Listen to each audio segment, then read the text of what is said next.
Sunday sharp, do do do do do. Sunday sharp, do do do do do do. Sunday sharp, do do do do do. Sunday sharp. Hello, hello, and welcome, as it were. Yeah, weird lighting again. Sunny outside. Hello, Kay. Thank you very much. I did my best. Um, I it was just one of those things. I think she lived through my first ham-fisted attempts at keeping fish, so can't really complain about that. And it was it was sad. There was a burial. There were tears. There were words said. There was a ghost cat there. It was all very emotional. Hello, lovely Marit. How are you? Hope you're well. Mwah. Sending kisses. Howdy, Anthony. Hope all is good with you too. People coming in now. Wow. I'm always surprised when people actually turn up. Oh, hello, little Lisa. Yes. Well, big pond in the sky, small hole in the garden. As I say, so we know you're hot, Marit. You always are. So she was originally in there. Dave, if you didn't know, was my common bristle nose. Nothing common about Dave. And I had her. She was part of what was it? It was the neons. Then I got the panda cories, and then I got Dave. So yeah, she's like the third fish I got. So we're going back nearly 3 years. And she obviously went through all the new fish keeper screw-ups, mistakes, etc. And she was in there for quite some time, and I noticed she was getting rather skinny, very, very skinny. So I moved her out into one of the fry tanks, which was that one. Was it? No, that one. With some of the bubba plecklets. And she was doing better. She was putting weight on. She was back to being Dave. And then came home from work Friday. Was it Friday night? Yeah, I came home Friday night, about 11. And she was belly up, but still clinging on. So I popped her into the empty tank. Directions right, that one, which is no longer empty, as you can probably see. And then by Saturday morning, she had passed, unfortunately. Being rather bloated. The reason I moved her was because I didn't want her dying in the tank with a bunch of baby plecos and ammonia spiking, killing off all the other plecos in there. That was the reason I did it. Hello, Cheryl. How are you? Water parameters and the temperatures are identical in both those tanks, so it's not a problem. Hello, Jess. You're on your other profile today, Soxy lady. Yeah, so new fishies today. We went to Taveram Garden Centre again, and I've got to say, not only are the fish nice and healthy, everything looks clean, well lit, well looked after. No dead fish in the tanks. I think it was one guppy, but these things happen. Yeah, chose the fish, got the fish, get to the till, and before they sell me the fish, it was like asking me questions: where are they going to go, what are they going to live with, all this kind of stuff. And then made sure I read their basic care guide, which is taped onto the checkout. Just read that, tell you exactly how to acclimate and all this kind of stuff. So yeah, top marks for them. I did forget to ask if I could film a video. I didn't have my camera with me anyway. Triple J, how you doing? Stop and hit the like button. Hope everyone has a fantastic day. We shall try. It's getting near the end of it now in the UK. So yeah, and that is pretty much all that's gone on in the fish room. But you probably want to know what the new fishes are, don't you? Do you? Hello, Leah. Lurk away, my dear. I'm all in favour of ladies lurking around me. So, can anyone have a guess what the new fishes are? I mean, you can see them clear as day because they're not small ones. There's a reason I went to where I went to get them, because I knew they had what they call XL. Just finished tidying up privets. I hope you mean privets, not privates, because otherwise that reads differently, Cheryl. Eldest family care. She's so cute. So privet cutting. Bless. Yeah. She's like, yeah, I can't be bothered to move. It don't hurt. It's keeping the sun off. So we'll grab the Camerara and we'll have a look see. And they're cool. I went for the XL. I went for the XL version for the simple fact they're going into the big tank with get the camera straight and in the right place. Might help. Somewhere like that. There's an orange female, an orange and black female. And here comes the white and orange male, which will be the dead giveaway when he turns around. Come on, buddy. And yeah, you can see there. Extra large sword tails. 2 females and 1 male. So they will be going in there once they've gone through quarantine. But it's got to say, man, they look well, healthy, everything. No, it's just a precaution. I'm not like putting them in there just in case. It's just in case there's something wrong. Not I'm expecting there's something to be wrong. I've not heard bad things about that place for buying fish anyway. Have you actually, Kay, have you ever been to Taveram Garden Centre?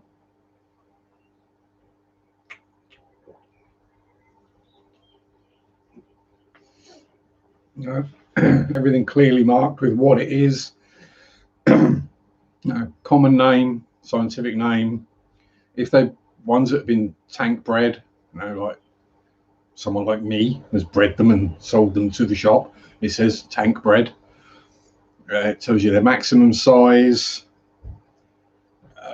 and a few other little bits of information about each of the fish that are in there, which is what you want. Lots of cichlids, obviously being Norfolk with our hard water. Lots of live bearers, lots of different plecos. Unfortunately, not the one I'm looking for. But when I said I was looking for a male longfin super red bristlenose, rather than just get the which is what you'd expect, I suppose. Oh yeah, sorry, we ain't got any of them, and they're hard to get at the moment.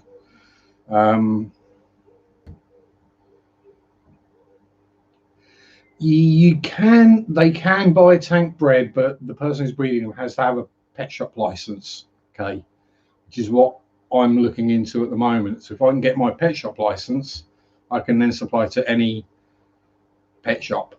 At the moment, I can only supply in Breckland because Breckland has slightly different bylaws to some of the other districts. And if it's an employee that's bred them, then it's not an issue either, because technically they've been bred by the company, I think, is the way the law works on that one, or the way you can get around it. So yeah, so I'm looking into getting that license, and then I'm not restricted by just being able to sell to 1 or 2 places. So if I then decide I want to breed thousands of bristlenoses or whatever, I can sell them.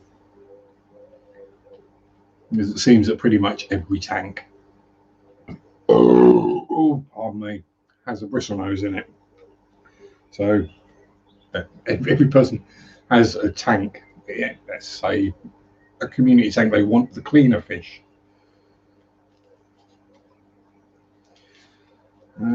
Great run with UV and other stuff. Yeah, I'm start looking into it. They sort of, you have to fill in about 3,000 forms, and then they come around and visit, and then they tell you whether you can and what level you can have, and if there's any changes you need to make and what have you. So it's I mean, it's all simple things like you got to do 3 water tests a week, and you got to record the results. If you've got more than one tank, you don't have to water test each tank 3 times a week. You just have to water test some tanks 3 times a week. You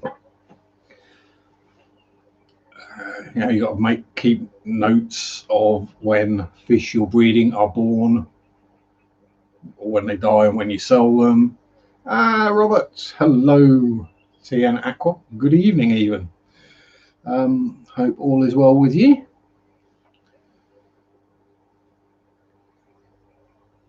Yeah, well, I say it's not even county-wide, Kate. It's district council-wide. You know? I mean, if you live in Norwich and want to sell fish in Norwich, you have to have a pet shop license.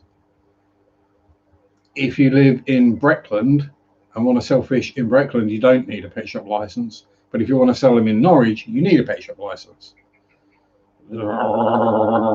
Very confusing. And there goes the phone. That'll be that cold caller that's been trying to contact me all week. Some random rubbish, probably. Usually is.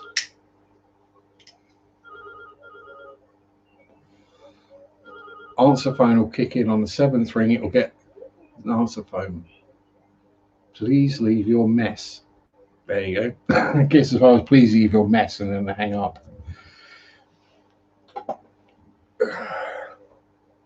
Yeah, I'll say we got wildly varying rules and laws. So yes, I will be. Yeah, I'll be doing well with that. I don't drive. I haven't even got a car. I do know the joke. Yeah, it's probably going to be. Am I interested in solar panels, or would I like to complete a short customer survey, or one? It's going to be one of them rubbishy pants ones. Hi Undertaker, how you doing? So yeah, there we go. That's pretty much all that's happened fishies wise for me this week. Is, as I say, Dave passing and Swordtails being purchased. Everyone else is doing just fine. Growing, eating, pooping. In Bertie's case, yes, you try to hide behind a Nubius leaf, aren't you? Yeah. Yeah, she's been eating. You've been in an accident, have a claim. Yeah. If it's those ones, I do wind them up. Oh yeah, I have had an accident, and I get all excited, and I go, yeah, yeah, it was my fault. I tripped over something I left there. Pygmy Corey's doing just fine, Kay. Thank you very much. Coreying about, munching away, sleeping in a little group together. The killifish are getting frisky. They've probably already laid eggs. I just don't think they're laying them in the spawning mop.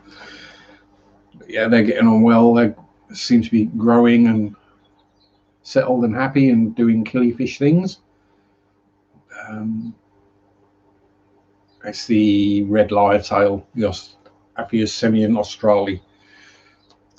No, I think that's about all that's been happening. Got my finish date for work sorted, so next Saturday is my last day. Yay! Unemployment. But I'll figure it out as I go.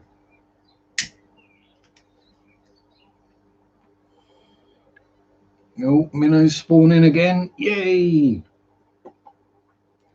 Yep, and Spotty has been chasing Ginger around the tank again, so we'll probably have some more bristle noses fairly shortly.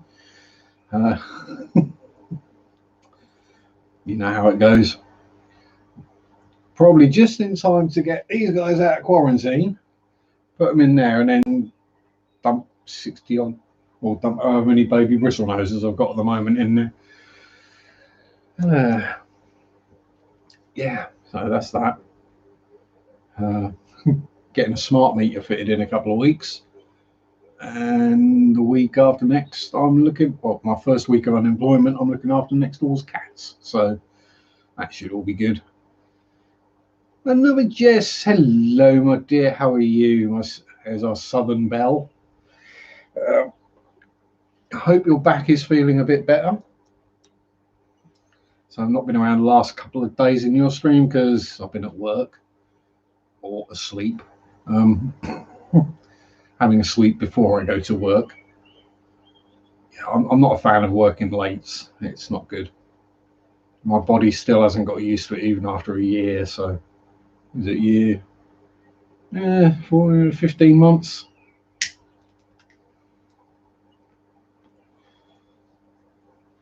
I don't have to visit the job centre at the moment. No, that is true.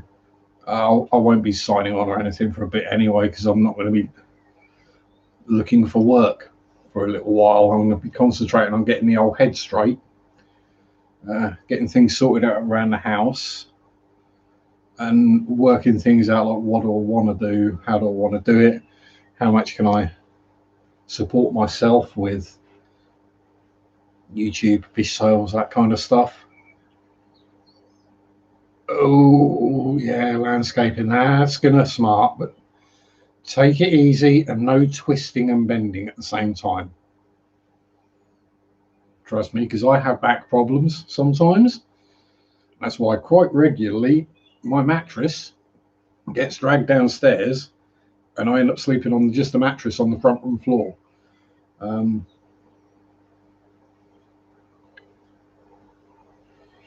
Or as it has been here in the UK for the last week. It's better today, but it's been blazing hot for some bizarro reason. Yeah, summer. But yeah, suddenly went from nice weather, sort of mid-teens temperature-wise in Celsius, not Fahrenheit, and sort of grey and rainy to blazing hot and in the mid to high 20s, which is not good. Not when you're fat and hairy and unfit. So yeah, I sleep downstairs then as well because it's a couple of degrees cooler downstairs than it is upstairs, and I can leave the back door ajar and get a good breeze coming in, and not have to worry about me being upstairs and someone letting themselves in the back door.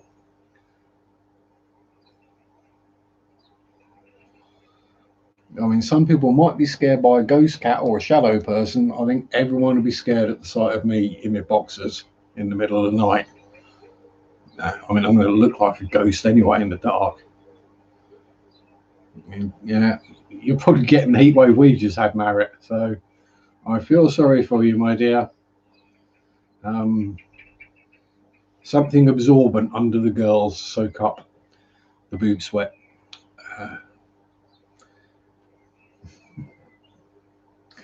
Oh, geez. Why am I? Get the old tenor lady out and stick it under the moon.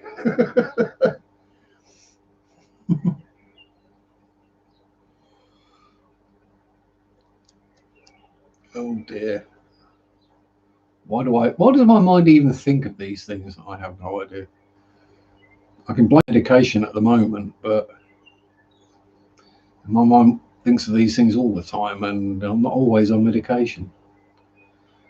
And yeah, it does feel a bit wrong wearing this t-shirt today, having lost a fish. You're washing every day. Good girl. Bit of a shame. Like a dirty girl, but there's dirty and then there's minging.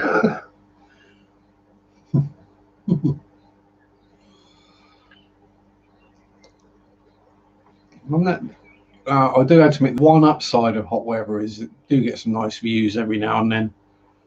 Sometimes you get some really horrible ones, but yes. Just want to get this last week of work out of the way, get through it without getting fired, and should all be good.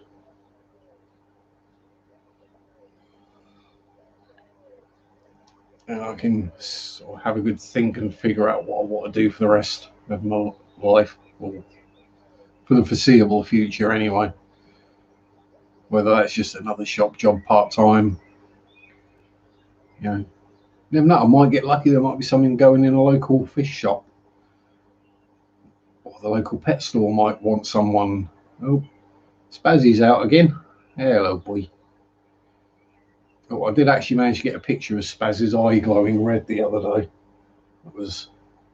Oh, there he is again. Hello. Yeah. So yeah, I did manage to get a picture of his eye glowing red. Just. Yeah. If you didn't know what it was, it'd be scary. This little pair of glowing red eyes staring at you out of the tank. I mean, it's potato photo, but you can see what's going on. Yeah, Spazzy Boy and Happy Caras. Somewhere in there is the two, well, one normal clown loach and one rather fat clown loach. Both been eating well, that's for sure. Certainly growing quicker than I thought they would, or than they're supposed to. And clown loaches are supposed to be slow growers. These guys aren't. Ain't gonna be too long before they're bigger than the Acaras. And that's also why I went with the extra large swordtails, so they're not spaz snacks when they go in there. Big enough to not get eaten. Obviously, if they breed, well, you know, live bearer fry. Or as I like to call it, live food. I'm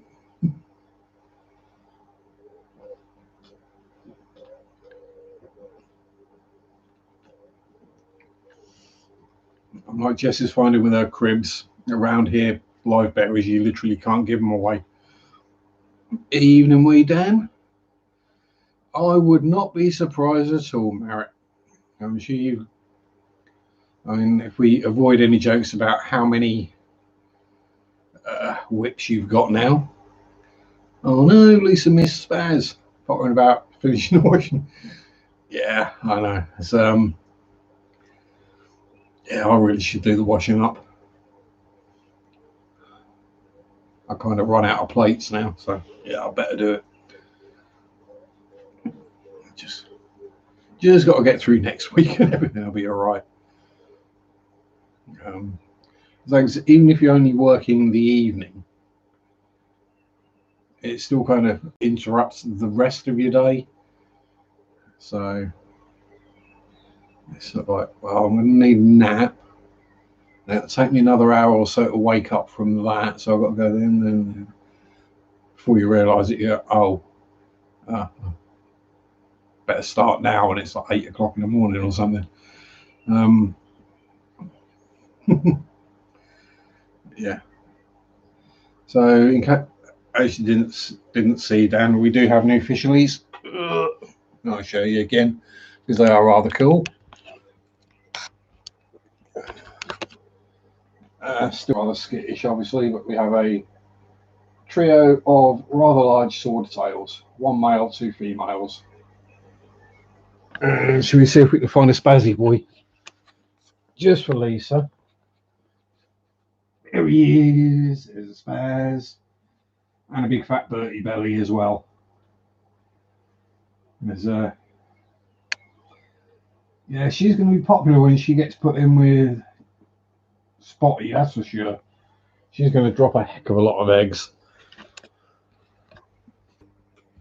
The last time she laid, there was about 120. So, yeah, he's not a monster. He's a little sweetheart, ain't you, Spazzy Boy? Yeah, he wouldn't hurt a fly. I mean, he'd eat it, but he wouldn't hurt it. It goes straight down in one. He looks all slow and serene when he's just swimming around the tank, just gently working his way around things. And when you actually see him eat something, yeah, it's gone. Yeah. Howdy, Muppet. How you diddling? Oh, yeah. Marrett is the whip expert. Prehistorically doodling around the tank, didn't you, hey? Yeah, you're a good boy. And come on, how many people have got fish that actually enjoy having a fuss? I mean, I think that's probably how, if I ever have to catch him to move him on, which I hope I don't, because I think he's pretty much full grown now. He's going to be easy to catch because I can literally just put my hand around him and pick him up. Bertie, on the other hand, you're going to be interesting to catch, aren't you, hey? Because you're extremely zoomy and you're very nervous of nets. And she doesn't tend to do the bristlenose thing of, as you can see, she likes to hide up at the front of the tank. She doesn't do the normal bristlenose thing of hiding up on a piece of wood. So I can't do my normal trick of get the piece of wood, put the net underneath it and lift the whole thing out of the water and watch your bristlenoses drop off into the net. Yeah, they're that easy to catch. Yeah, guppies are dumb. With guppies, you just put the net in the tank and they swim into it. But yeah, they're cute. They're lovely. I was saying, Spaz loves guppies as well. Apparently, they're very tasty. No, must be, because he's eating 50 odd of them. He's good. He lets them grow to a big enough pot. He let the fry grow big enough that they were worthwhile he's chasing and eating. And so that's probably what will happen with any baby swordtails that turn up, unless they drop in the quarantine tank. I got a trio of extra large swordy tails. The one male in the white orangey with the black stripe on his tail, a female with black lips and black tail, and an orange and white female. There we go. I did think the male was especially gorgeous. I mean, they weren't cheap getting them that size, but you know, it's certainly easy to have to grow them out for a year or so until they're big enough that, yeah, it's same coloration as some of my platies used to be. But yeah, the male is gorgeous. He's very handsome and he knows it. Yeah, the male with the big long black stripe on the tail, and the two females, obviously I got them from, I say local, Taverham Garden Centre, and as I was saying earlier, good place. Ask the right questions, they got the right information, good prices ish. I very nearly bought some clown plecos, but I thought, do I want to start breeding those accidentally? Because you know me, I'm not just going to buy one. If they're a 3 for whatever, I think they were 3 for 30 quid, something like that. And they were tank bred as well, so you know, tank bred local water. But yeah, I decided against that one for now. I did have blue phantoms and green phantoms and a whole bunch of other random ones. Yay! Callaway's got some baby frogs. Baby frog do do do do do do. Baby frog do do do do do do. Baby frog do do do do do do do do. Ah.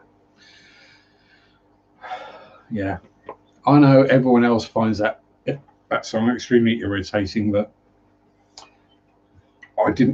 I've not got kids, so I didn't have to go through the kids always singing it all the time. Sharpe clown posse. Yeah, I'll say it's again, it's something I can think about because they don't get big. So my smaller tanks, I could easily stick a trio of clowns in and um, hope I get both sexes and get some breedifying going on. Would be ideal. Um, yeah, exactly, Dan. You heard it so many times, but because I haven't, I still find the fact that it irritates and annoys other people so much amusing. And yeah, and little Lisa's become the local or the family fish expert. But yay, more minnows. I say if they'd have waited a couple of months, you could have just sold them some of your minnows.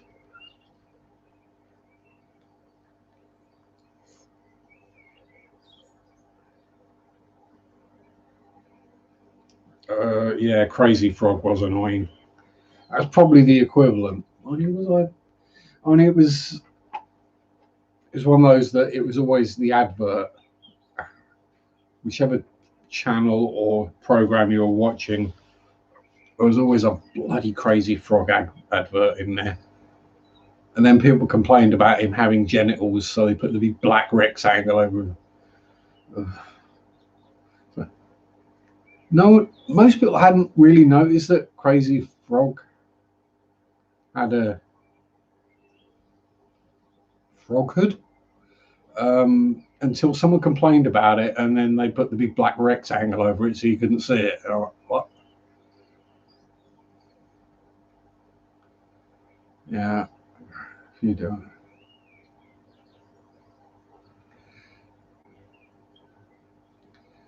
Baby shark, do do do do do do, baby shark. Um, yeah, do not show your kiddies the Frog Leap Studios version of Baby Shark. It's the best version of Baby Shark, but yeah. Um, in a 12 litre, water changes will be easy.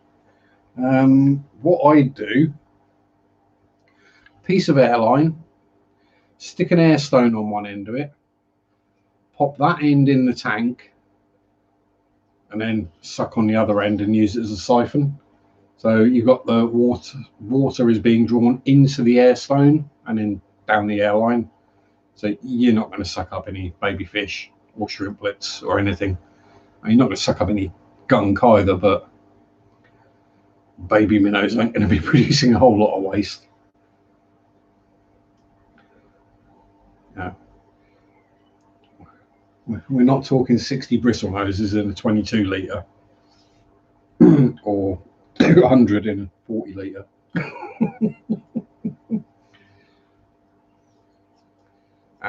Yeah, old tights, they'll do the trick as well. And turkey baster if you really want to clean the bottom of the tank. Mine should be around here somewhere. It's in the water change bucket, which I think has still got water in the bottom of it. Oh well.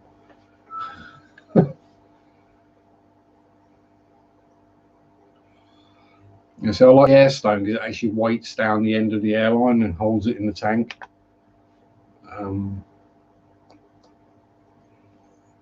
But say the amount of waste they're going to produce, you're probably not going to need to do much in the way of water changes.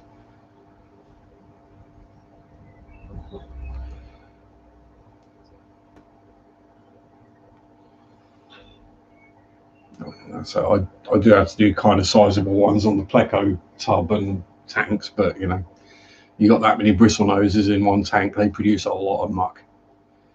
So it's oh dear, hang on. Ah, we have we? Yes, we have more baby shell dwellers. And I'm not even going to bother picking up the camera to try and show because they're that small that I can barely see them, so the camera's not going to pick them up.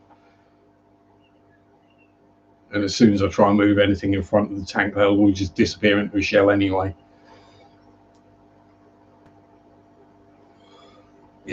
poop machines. Yeah, this is, I'm gonna say it's a 40-litre tub down the bottom. I've got 2 filters in there that are rated for 100 litres, and they both need cleaning out at least once a week. I get absolutely chocker.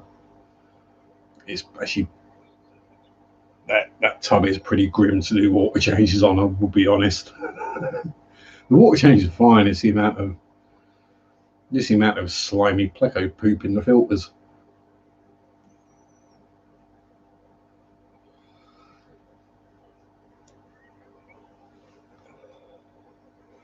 And God knows what bioload 1 inch or 100 inches of bristlenose plecos is. It's quite a bioload, given the amount they eat. I could probably put half a courgette in there every other day. It'd disappear. Oh yeah. Well, so it's thanks to the guys in the chat, Marit, Dan, all that. Because I don't know much about minnows. I've never kept them. It's one of my, perhaps I might kind of fish at some point. Again, breeding, growing out, and then actually being able to sell them. It's fish like minnows, and guppies, and platies. Doing lucky if you get 10p for one around here. Now places might take them, but they certainly ain't going to give you money for them.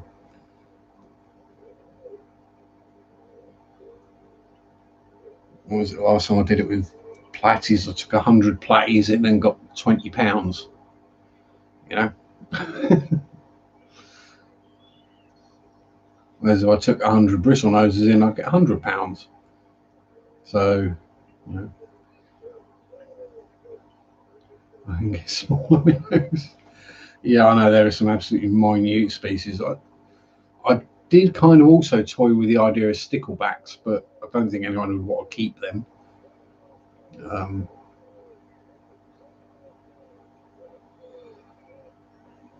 And people would probably think, oh, it's a cold water fish, I can keep it with my goldfish, and they'll get eaten, and then the goldfish choke to death because they got a stickleback stuck halfway down their throat.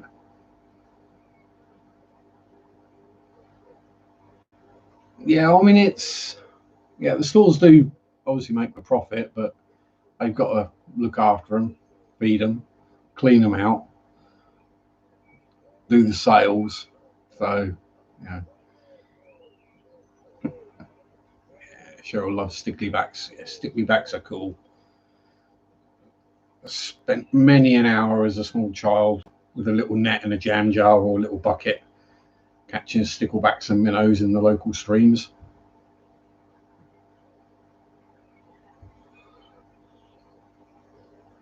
Until we got the day when I caught a fish we didn't know what it was, put it in the jam jar, and then all the minnows died. Turned out it was a baby pike.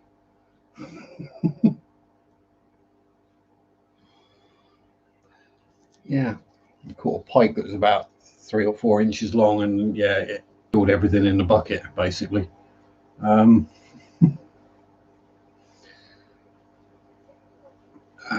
Yeah, that wasn't such a good idea. Then it was the trying to catch the stone loaches. They were fun to try and catch. Because they're always hiding under a rock. So you had to lift the rock up with your net really close and basically hope they swam into the net. I'm sure we caught stone loaches, bullheads, probably a couple of gudgeon as well. Yeah, stuff look like a bit of twig. Yeah, they are exactly the same colour as the background and don't move unless you scare them. Now, you get close enough that they go, oh, and run or swim. And they're super zippy as well. Not like minnows or sticklebacks where you can just walk up to, just put the net in and pull them out pretty much.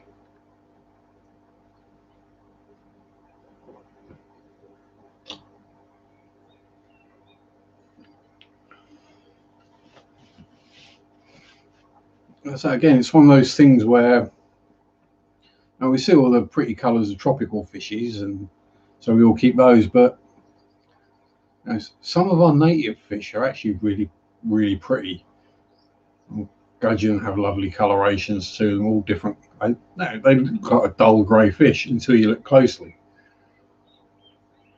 and then all different blues and purples and reds in their scales. Plus, they squeak.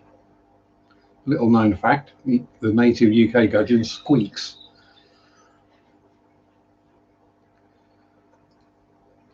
Oh, they don't when a kingfisher grabs one and brains it against your fishing rod. Yeah, they got that iridescence to them, Cheryl. Yeah, they're gorgeous little fishies.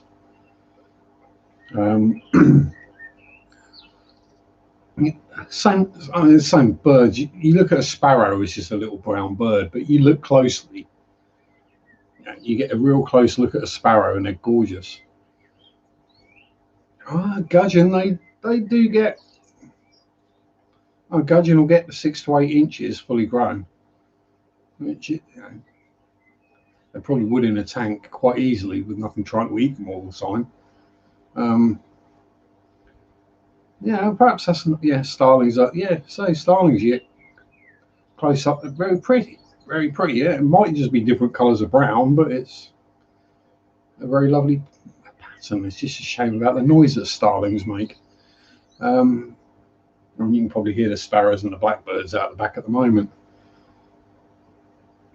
Yeah. And if you go, slightly larger fish, things like the perch and the tench and the crucian carp, even the roach or the rudd. Oh, yeah, I've got. I usually have plenty of sparrows' nests in my ivy, but the ivy got taken down when the fence got replaced. Do have a blackbird nest in the shed. Yeah, starlings are oil slicks. Yeah, and they look like oil slick or a puddle with petrol. Now, if you get a puddle on a busy road, it gets that oil slicky look to it. That's what starlings look like. And it sounds horrible, but it's actually pretty.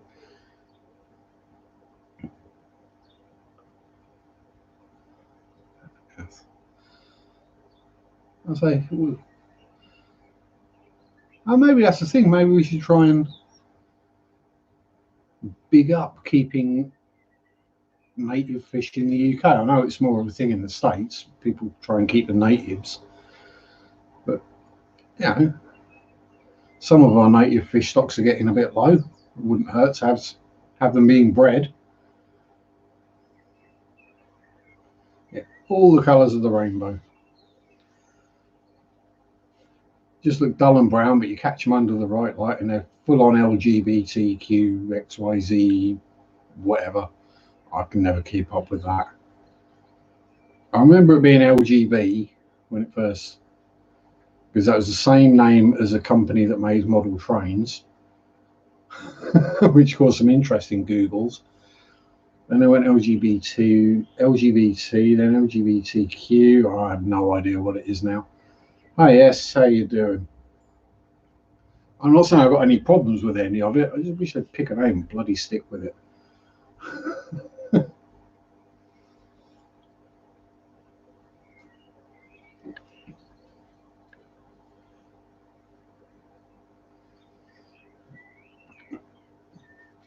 Stop trying to keep up with what is a politically correct term and what is a racist term. I've just given up trying to keep up.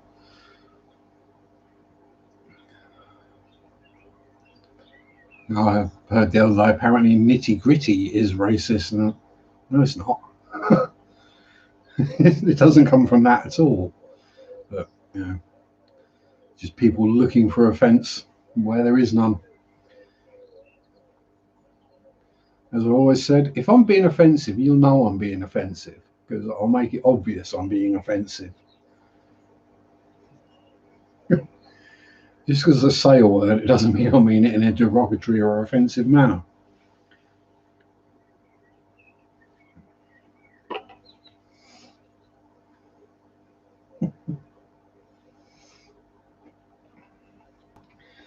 And if I'm typing it, I always try and remember to put like a lol or a laughy face at the end, if that makes any difference. Because some people like to get upset about everything. Well, unless I'm talking about filtration, then I just do it to wind people up.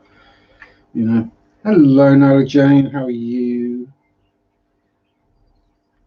Hope all is well.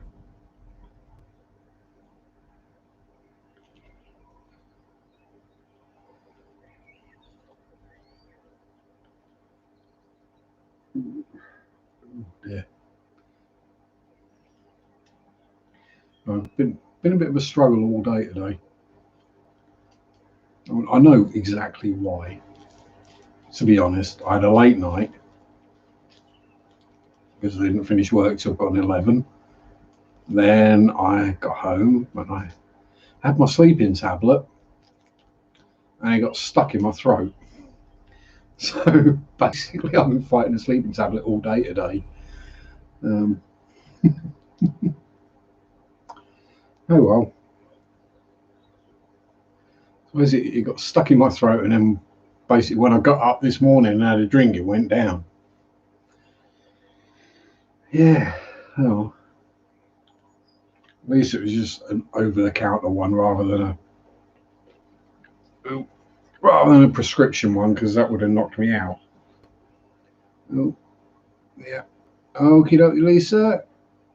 Enjoy your little jobs. Not that you will. Nobody enjoys doing jobs. Have fun with it and stay safe.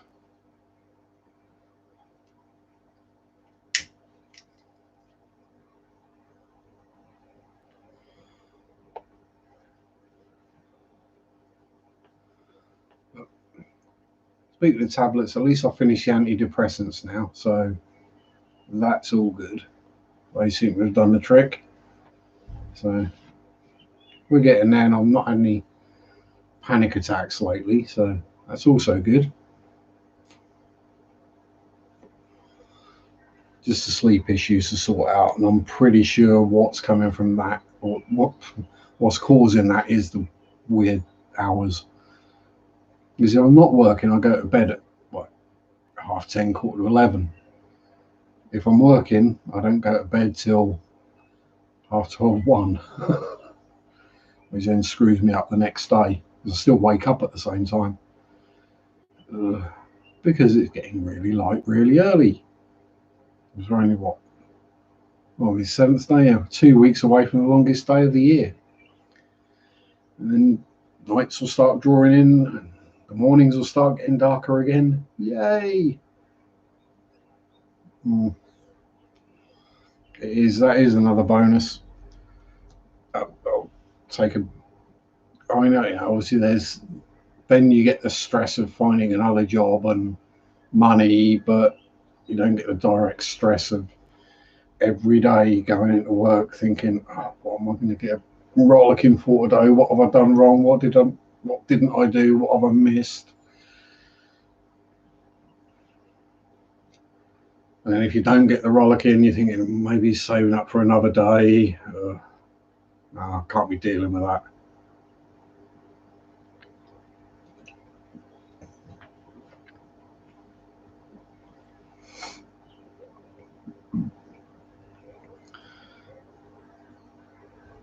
For minimum wage, I think you can only expect so much of the people you employ.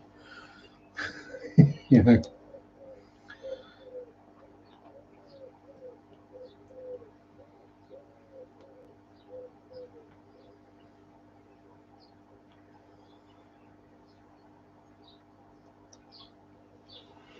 Are you hiding up again, happy colours? Are you? Yeah. I know you've been digging a nest, haven't you? Oh, phone's going ping. Who's that sending me a message? Is that a Missy Marriott sending me pictures of her whippies?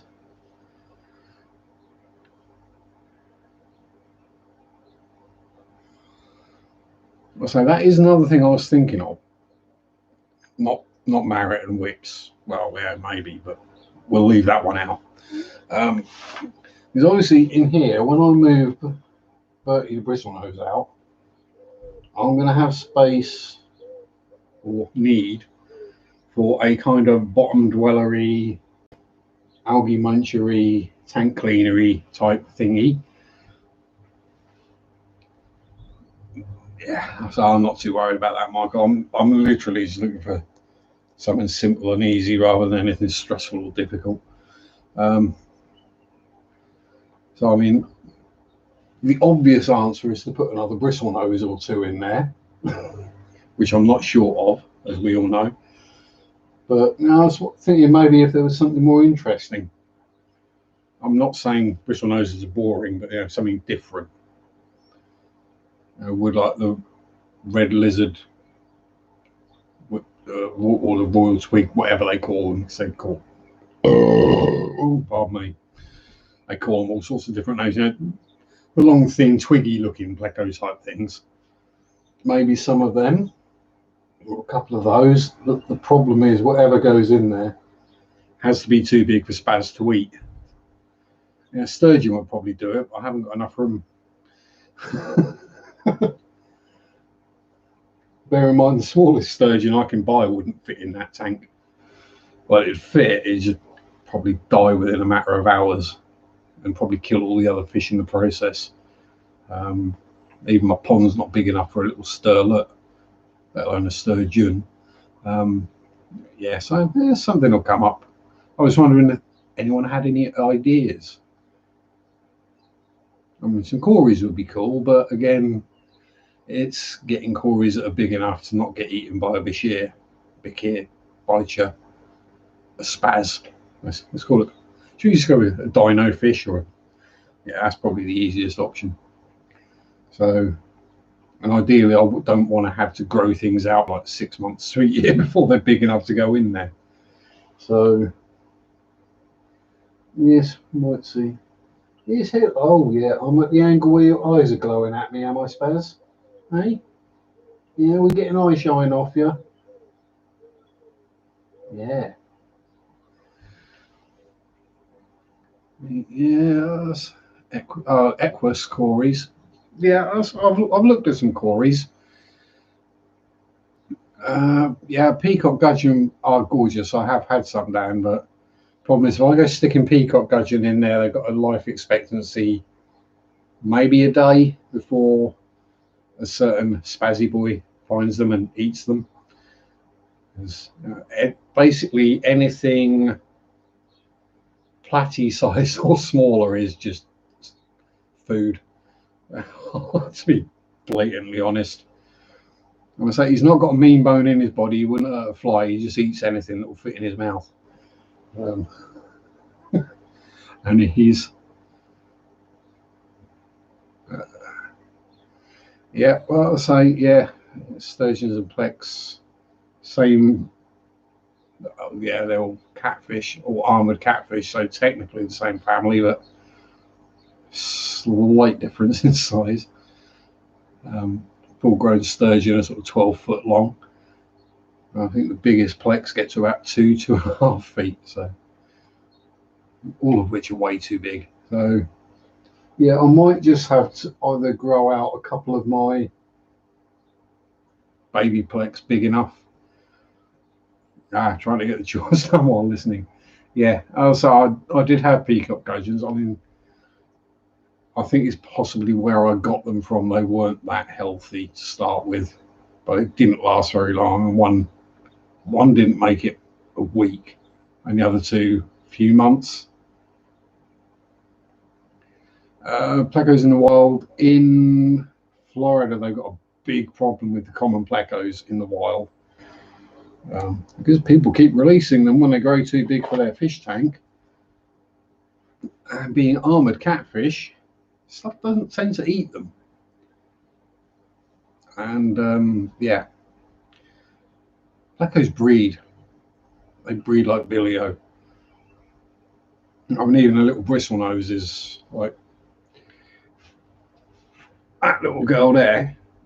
She's quite happily able to produce 200 eggs a month. Yeah, apple snails are now legal again. Yeah, it's kind of cool. I'm going to say there are r.i.p snails in there, and Spaz doesn't eat those, so maybe an apple snail or two.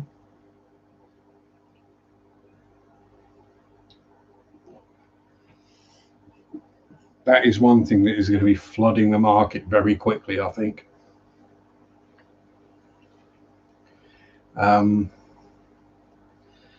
Yeah. Very large aquatic snails. That would be cool. If I see one, I'll get one probably, but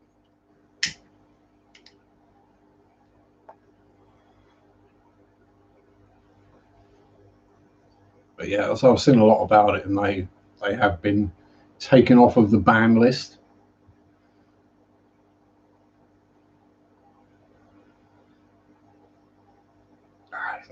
I'm not fussed where the snails go, if they lay eggs or not.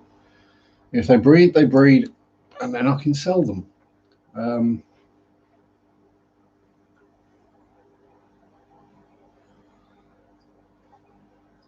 Yeah, I mean, if I stuck mystery snails in there or apple snails, whatever you want to call them, they will just crawl up and lay their eggs out of the water. It's not a problem. I have no problem breeding and selling snails. It's something even less hassle than bristlenoses to breed.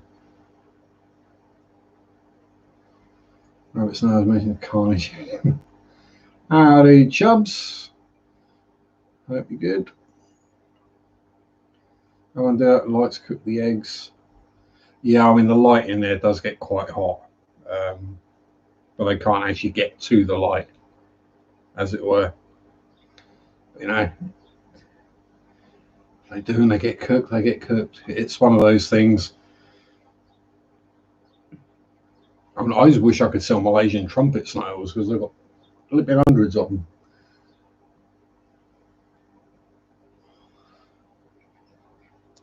I mean, I would like try and catch one of the clown loaches and then move the clown loaches around to different tanks to clear them out, but I don't think clown loach in a 10-gallon tank is a good idea.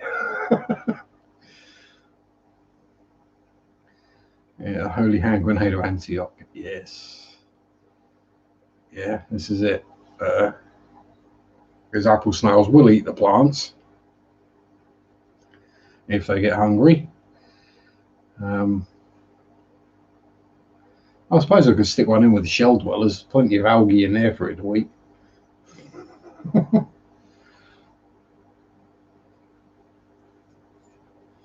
one apple snail probably produces a bigger bioload than all the shell dwellers do in there.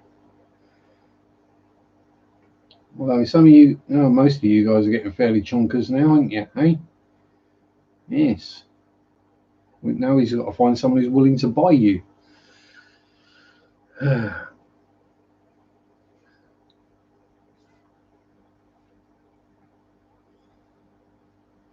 yeah, omnivorous. Yeah, they've got to catch the fish first. That's the problem. And the only fish they could possibly catch would be the bristlenose, which won't be in there, or if it is, they're armored, so they're not going to do anything to a bristlenose. Hoplo cats. Yeah, I was looking at the Synodontus petricola today.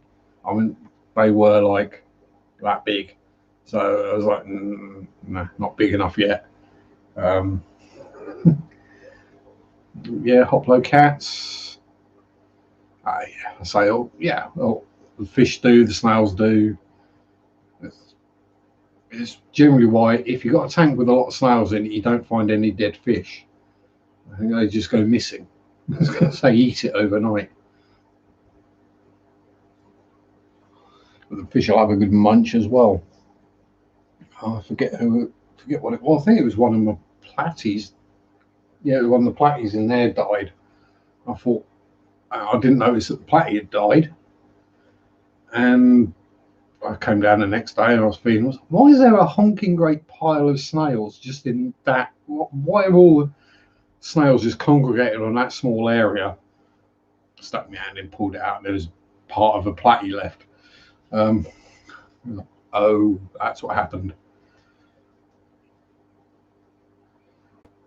I seem to have, well, not bad luck with plays, but I tend to get a lot of breech birth ones. So, obviously, if I could get hold of some of the rarer live bearers, I would. Freshwater prawns, crayfish crayfish are still illegal. But I mean, Spaz has eaten full-grown bamboo shrimp and giant African wood shrimp. Not full-grown giant African wood. I mean, we're talking shrimp that size, 2-3 inches long, and he's eating them. Pammy, how are you, my dear? Good to be able to catch a stream this morning, even if it did mean I woke up at silly o'clock.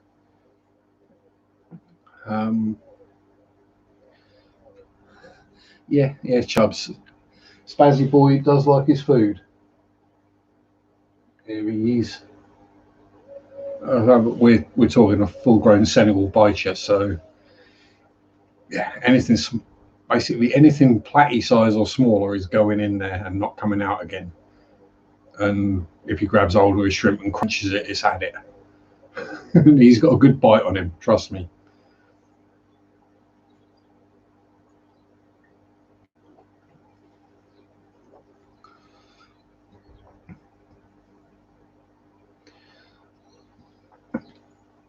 As I say, he's the friendliest carnivore you can think of. Evening, Aaron.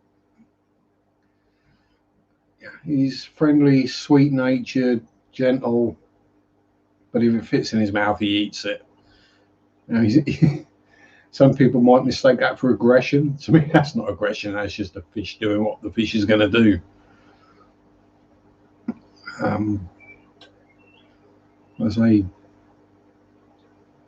he just swims past the acaras and the clown loaches, just doesn't pay them. Well, now he doesn't pay the clown loaches any attention after he ate one of them, but the other two were that bit bigger and managed to grow a bit faster.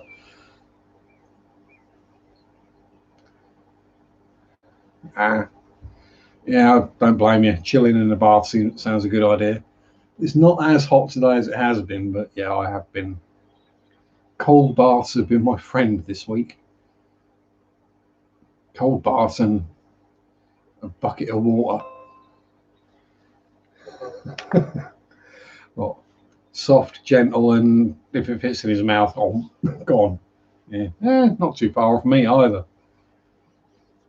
Well, I can be soft and gentle and friendly. I can also be aggressive, angry, and violent. It just depends what mood you catch me in, and whether you're my boss or not.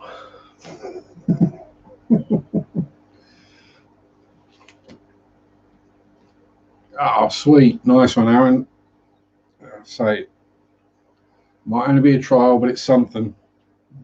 Hopefully all goes well.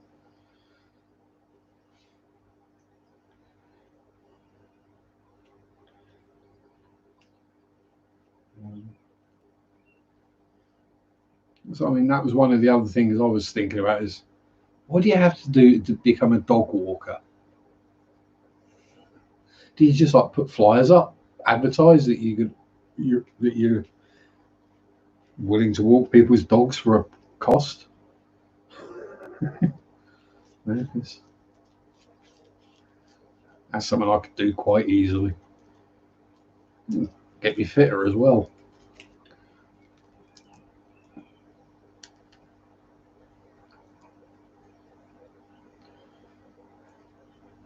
And would guarantee that pretty much every day I've got someone that's got a furry friend to fuss.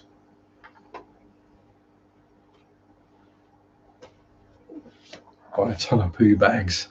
Yeah, there is that. Well, I suppose you had this extra 150 compared to, yeah.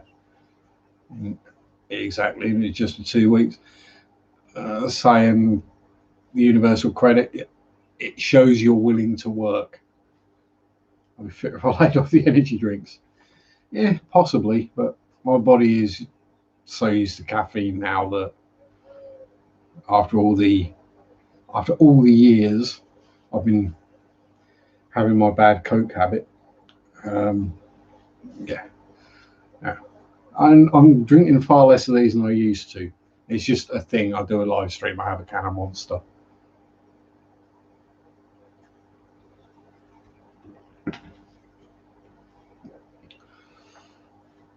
And once I'm not working in the evenings, because that's generally when I have one.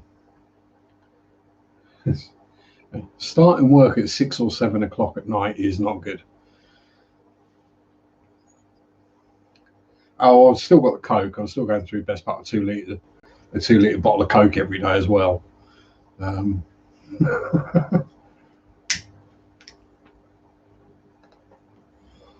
Which is why I know the caffeine isn't an issue. I mean, well, I say it isn't an issue. It is an issue because I need enough caffeine in my system that I can go to sleep. It's not known for me to be struggling to get to sleep and then go glug, glug, glug on an energy drink and then go to sleep.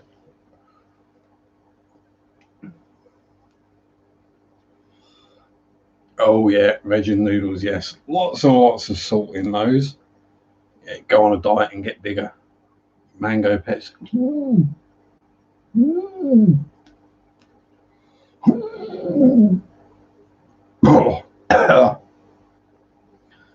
Oh, that just sounds foul. Pepsi is okay as long as you go for the full fat one with the blue label. None of that nasty Pepsi Max rubbish or Diet Pepsi. And then adding mango flavour, oh God, no. Just, oh, that must taste like gone off Dr. Pepper.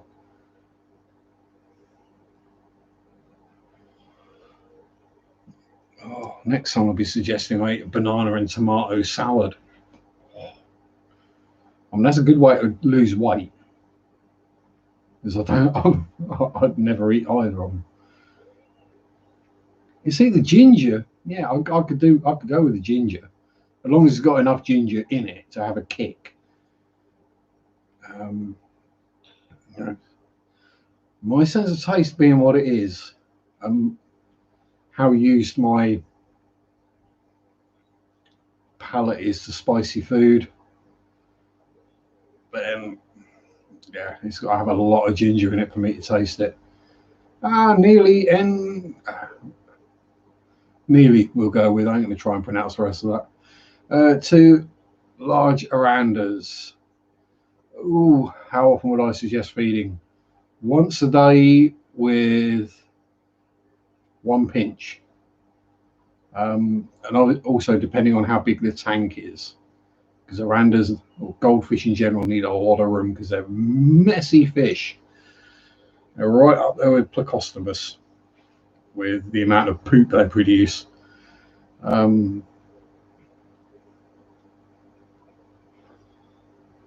Yeah, you see, there you go. Chubbs has got it right. Pepperoni and bacon pizza for breakfast. But do you do it properly, Chubbs? Do you get 2 slices, put one on top of the other, and eat it like a sandwich? Yeah, that's why pizzas don't last me very long. I had a couple of those at Chicago Town, the little 4-inch ones, the other day. And I just stuck one on top of the other and ate it like a sandwich. But yeah, I'll say fruit is just a no-go for me. All right, yeah, goldfish do surprise you. I mean, I've got comic goldfish in my pond, so they go from however hot it gets to however cold it gets. So sort of high 30s to minus 10. I've been through in that pond and they're fine. Yeah, it's just the size that they get to and the amount of waste that they produce. But welcome to the hobby, nearly. Join a few of the Facebook groups. Ignore the haters for the most part. Yeah, absolutely. Exactly, Chubbs. Yeah, halves the amount of time you got to eat it and reduces the amount you get all over your face as well with pizza if you do it like that.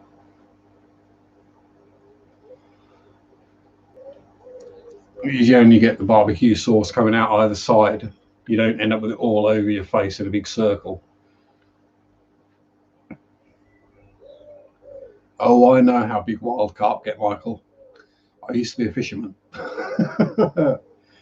There's the European record, came out I heard about it last week, so it's probably a few months ago. European record is now, I think, £104 for a common carp. We know about you getting mess around your mouth, Marek.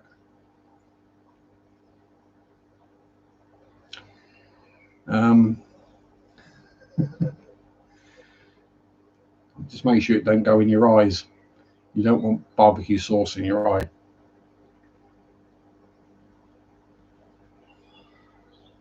I mean, biggest carp I caught was £22.5, something like that. But I caught it on a light float fishing gear. I mean, light for the UK float fishing gear. Yeah, that ain't nothing. Yeah, that ain't as big as carp get.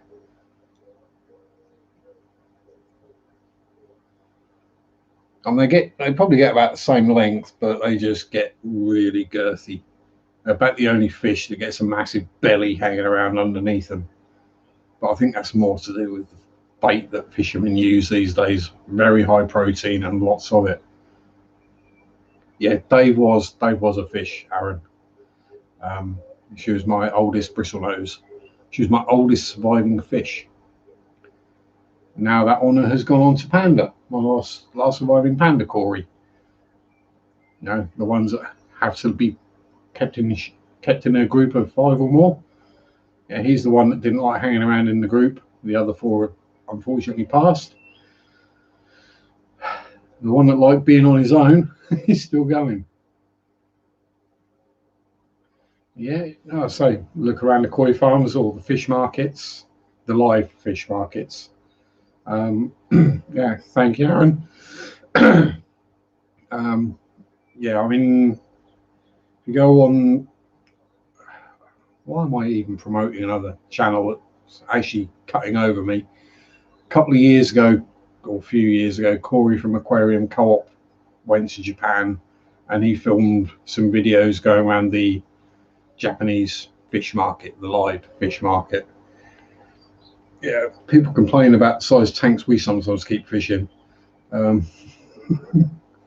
they were all healthy and happy, and they were all basically being sold every day.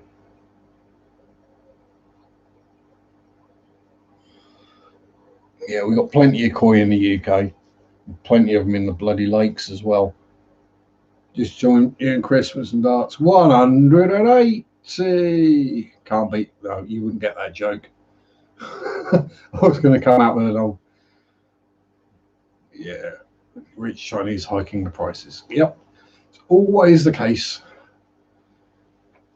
Rich people get interested in something and the prices go up. Funny that, isn't it? They're willing to pay more, so people charge more.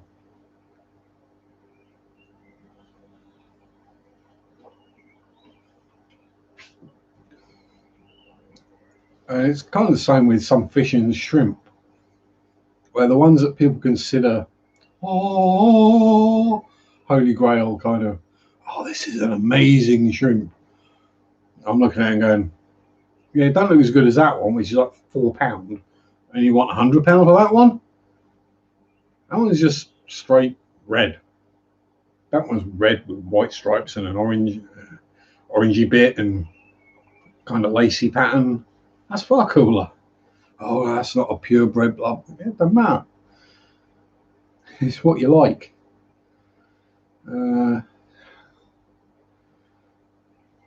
Yeah, I'll say. I mean, if it's you've won a speedboat.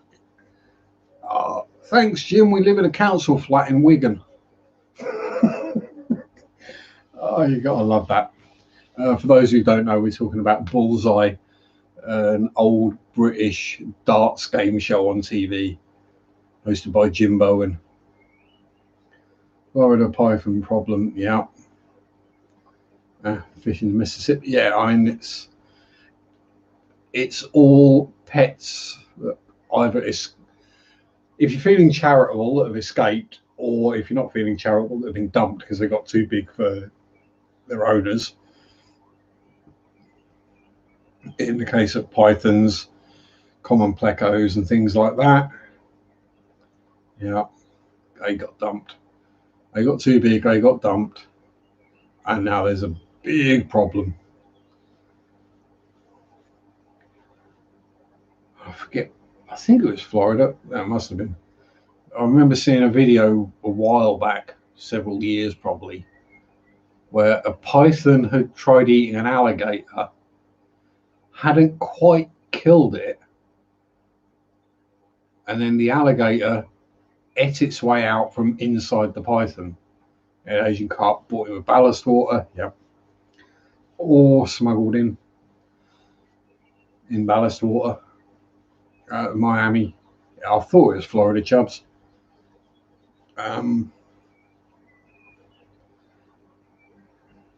So I do think you should watch some videos of UK canals. You'd have a good laugh. Size of them, most likely. Yeah, narrow boats. They have to be that narrow because it's the only way you can get two past each other in a canal. Yeah, I mean, no, the Asian carp. We've got the signal crayfish over here. It's wiped out most of our crayfish. The grey squirrel that's wiped out most of our red squirrels. These things happen. So I mean, there was an island which had a lighthouse on it, and it was only when the lighthouse keeper's cat had finally killed the last of the bird, this certain species of bird on the island, they figured out it was the only place that bird existed. And it's the only time in recorded history where one animal has wiped out an entire population, an entire species. Yeah, piranha. Yeah. Yeah, American versus British yards. Yes. Or gallons even.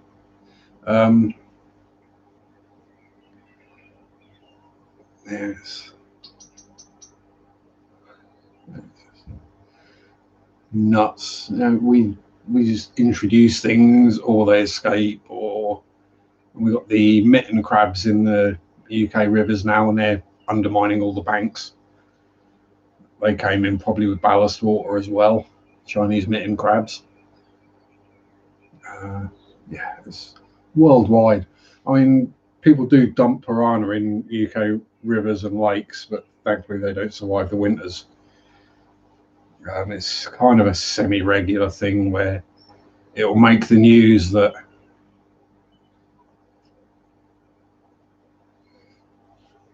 I'll say they live in harmony in the US, but our red squirrels just couldn't compete with the greys. I mean, I don't mind seeing grey squirrels, or tree rats as I call them. They're pretty little things, but red squirrels are so much prettier. Yeah, so it's a semi-regular thing where you'll hear or read a news report of a piranha being caught in. I remember Kay might remember it. There was one in the River Wensum a few years back. Someone caught a piranha.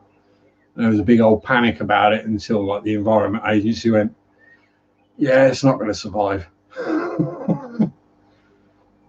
A, it doesn't know what a pike is. B, when it gets cold, it'll die. US president eating piranha meat. Yeah, it's funny that, isn't it? If you start trying to hunt things and catch things, they tend to attack you. Yeah, I'll say it would just be the southern states in America that Florida, Louisiana, that kind of thing. Yeah, global warming, give it a few years. Yeah, it's a semi-regular thing because most of the local fish shops do sell piranhas, and people buy them because they think they're cool.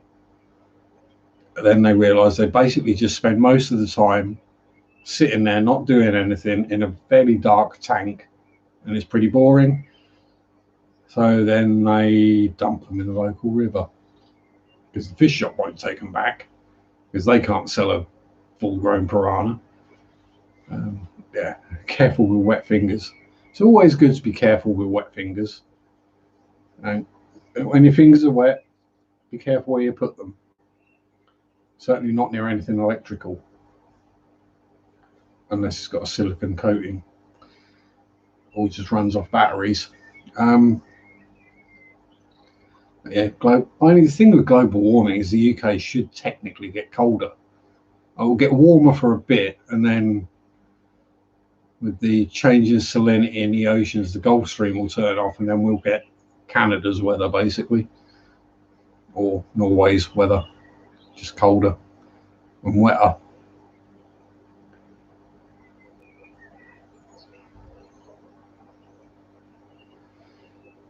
Yeah, I mean, it's certainly a thing because we are producing far more CO2 than ever before, basically. But will it reverse itself naturally? We'll have to wait and see. It's there are bigger problems with the environment that we've got to fix first. And hopefully the change to all electric cars will do something about it. If nothing else, it'll upset the rich people who run the oil companies. Marit's welcome to stick a wet finger in my ear and probably get some of the wax out.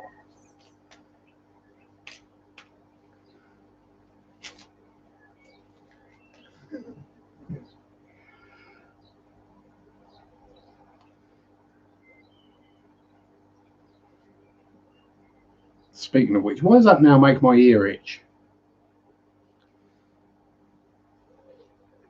Yeah, tap water powered. Well, that's helium, hydrogen powered cars, isn't it?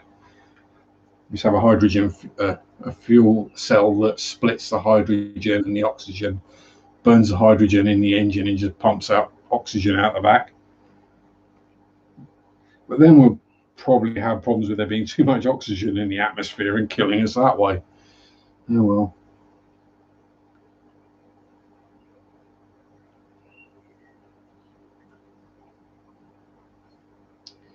Yeah, well, there is that. But as more and more wind farms and solar farms and all that get put in, because now we've got to do something because we're running out of petrol. We're running out of oil. Yeah, ethanol from corn. Yeah, that'll work. I hope they find a bad problem with making biodiesel from oilseed rape, because that's one species or one thing that deserves to go extinct. Yeah, duckweed power. There's not really much proof that wind farms do kill the birds. Or if they do, it doesn't happen anywhere near as often as people think it does. There's plenty of wind turbines around here, and there's not big piles of birds underneath them. Yeah, algae, yeah, it can eat carbon. Yeah, I'll say any plant will eat carbon dioxide. Yeah, there you go. Duckweed and algae. Yeah, fish keepers become the saviors of the world. Yeah, monoculture is another problem. Yeah. It's up to people far smarter and far more powerful than me to think of the solutions. But I just try my best to make as little impact on the environment as I can. He says drinking 2-litre bottle of Coke a day and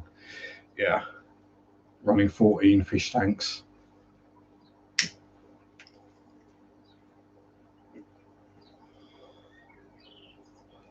And I do remember reading anything where there was they wanted to, I forget where it was. It was somewhere in the US where they wanted to put in a solar farm, and the local high school science teacher campaigned against it because she thought it would suck all the sunlight out of the air and then make it dark and kill all the plants. Oh Jesus! Oh yeah, I'll say it's one of the things I'm looking into is see if I can sell my water change water and filter gunk for people who grow house plants and other plants in their house. Evening, Graham. How are you? Real engine one. Yep. I'm familiar with the channel, Aaron. Yeah. So sorry I couldn't hang around Friday night, Graham, but I was at work, and don't want to get the sack. Not a week before my notice period is finished, anyway.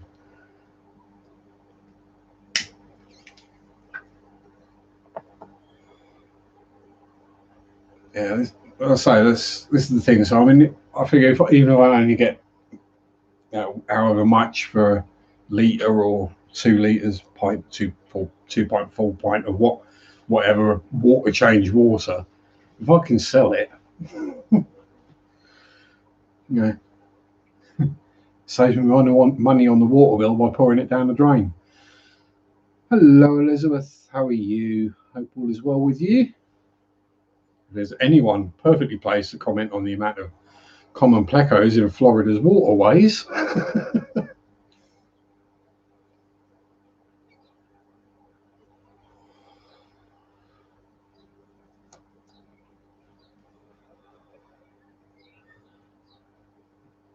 Yes, it's all good. Well, it's not all good. Yeah, it's all going badly wrong, really. Yeah, in old Coke bottles, Kate, exactly. Well, yeah, I might as well use them for something. Yeah, if you want to sell it by 2 litre, what's the best way to do it? Stick it in a 2 litre Coke bottle. Now, hopefully, people might bring them back, so I don't just have to buy hundreds and hundreds and hundreds of bottles of Coke.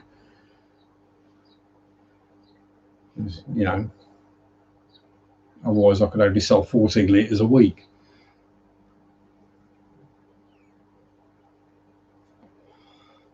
Yeah, that happens a lot, Michael.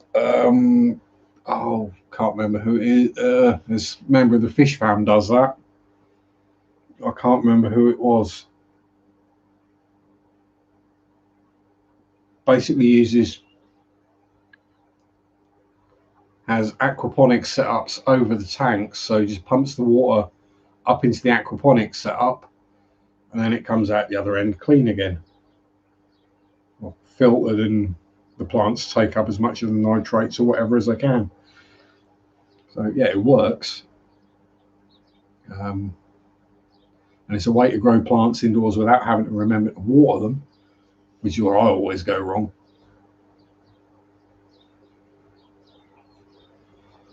And a lot of people accidentally kill their house plants by using tap water in them. How to get tape residue off the model. Oh, a normal way to get rid of tape residue is WD-40 or muck off, but they might react with the paint, and WD-40's got silicone in it, so that wouldn't work. Well, it would, but you wouldn't be able to spray over it.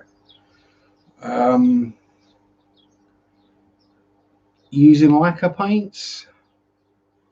If so, I would probably go with... I would give a cotton wool bud dampened with an acrylic thinner, IPA, something like that. Yeah, there still might be something in WD-40 that causes problems with whatever you might spray on top of it. Yeah, so if you're using a lacquer, then IPA, it's cotton wool bud slightly dampened, would, the IPA just slightly dampen a cotton wool bud and give that a go. That's what I'd do. Breathing in I breathe in far worse than WD-40 fumes. I've had wind today, so I've been breathing that in.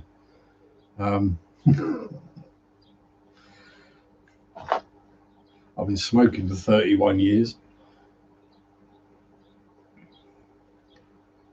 I was around when there was lead in the petrol. No catalytic converters. Yeah, and given some of the, as you appreciate, some of the paints we spray and the glues we use when we're building models,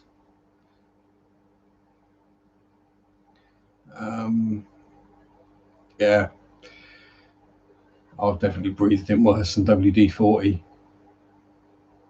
And I don't know about the size, but it's definitely lead-free in the UK. Because there would be massive fines if there was still lead in it. Oh, bless you, Marriott. I know you like the heat about as much as I do.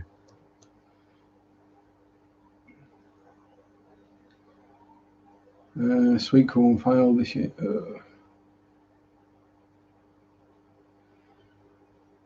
Yeah, I mean, courgettes do need a lot of food, so yeah, might be. I mean, I know nothing about aquaponics. I've never done it. I've never even looked into it. I know very little about gardening. You pull the weed out, you plant the plant you want to plant, preferably in somewhere it likes to be planted. You know, if it says shady on the label, you plant it on the shady side of the garden. If it says full sun, you've got a picture of the sun on the label, you plant it on the sunny side of the garden. You stick some plant food underneath it before you plant it, and you just give it some water.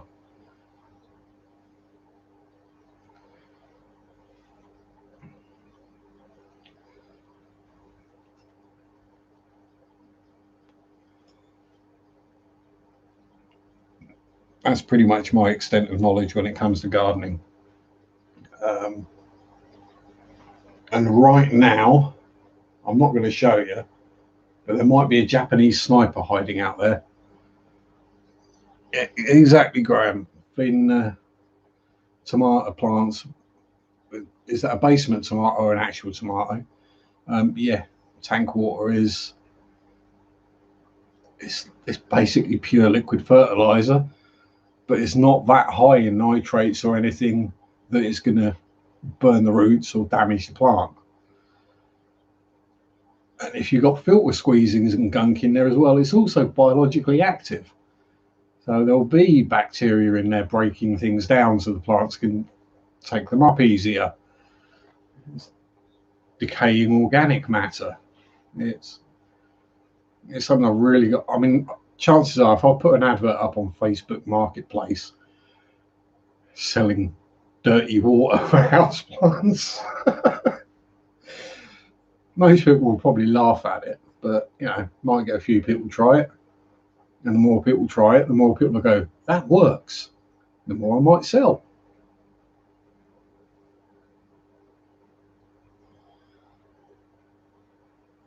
Yeah, dead fish. Like, yeah.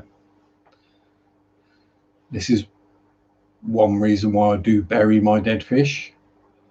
One, it means they don't get eaten by neighbourhood cats or anything. And two, they help the garden grow. Yeah, put bone meal in, burnt a pepper. Yeah, exactly.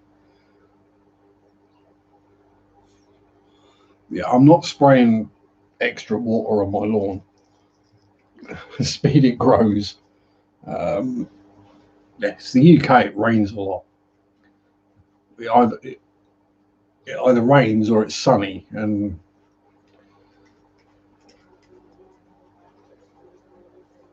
oh, we've got a buzzy bumblebee coming in. I'm gonna have to open the door and let him out. Come on, buzzy bumble, out you go. There you go. There we go. Yeah, this is it, Graham. I'm not sure how much to sell it for because part of me thinks, I could make quite a bit of money doing that. And then I'm thinking, yeah, but how much are people willing to pay? So we're probably talking long-term time. I ain't good enough. Oh, heck, just pictures of the fish tanks. Yeah, these plants are growing in that water. um,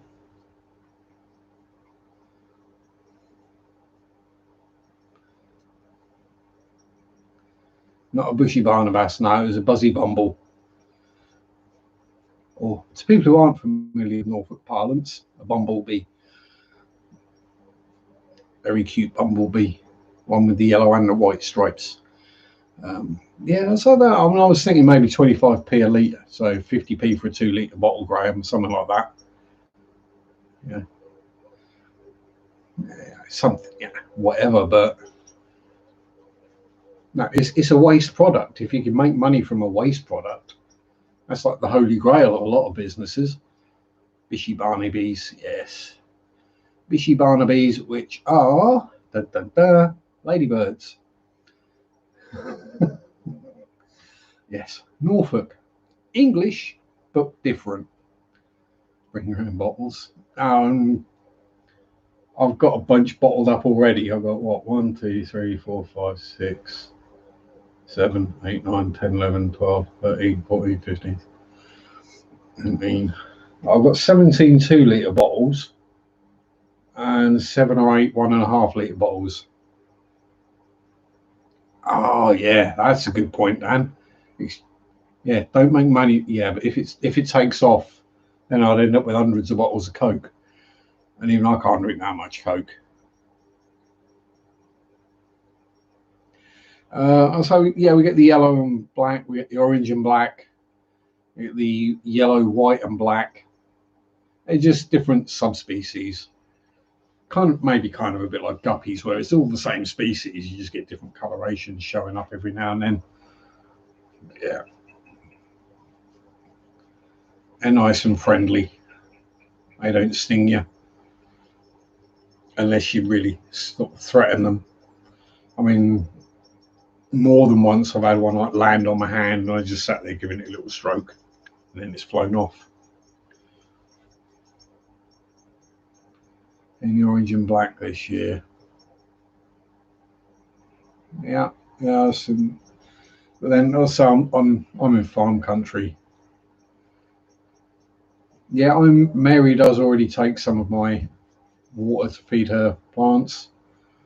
Um, she's got some that children from playgroup bought her. You know how it is apparently these days where you buy a teacher a present at the end of the year. Sometimes she's kindergarten or play school teacher. She gets bought plants and she likes them and she looks after them. I mean, she's had a cineraria that's now I think about 8 years old, and a miniature rose, which isn't so miniature anymore. Yeah, obviously they get whatever water they get outside from the rain, but when we've had a dry spell, she takes a bottle of fish tank water and they love it.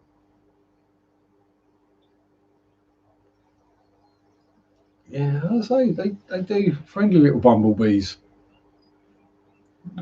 Honeybees, yeah, they'll sting you a lot easier. Wasps, they just sting you for the sheer fun of it.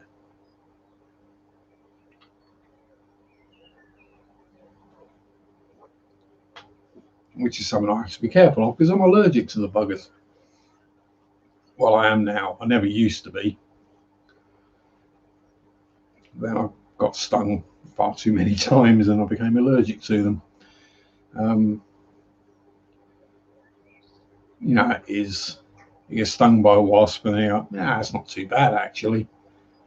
So it then doesn't bother you anymore and you get stung more and more. And then one day you get stung and you start swelling up and struggling to breathe in the middle of Alton Towers theme park. Yeah. Over 250 species of bee. Yes. And most people can only identify 2. Wasps over here, they just sting you. I know they got teeth because they chew up wood and make paper and make the nests out of that. But yeah, they don't tend to use biting as defense. They they fly down the back of your Doc Martin boot and sting you on the ankle 3 or 4 times.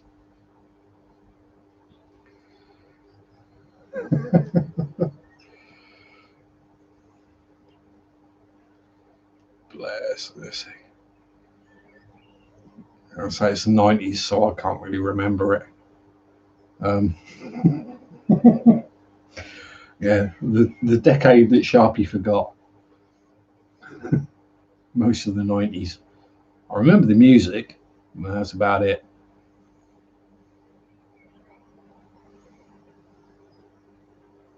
Yeah, wasps are evil creatures. Wasps are mean sadists. Exactly, Kay. It's best to stay away from them. And the last time I got stung was my fault, kinda. I was fishing in the summer using sweet corn as bait and didn't look.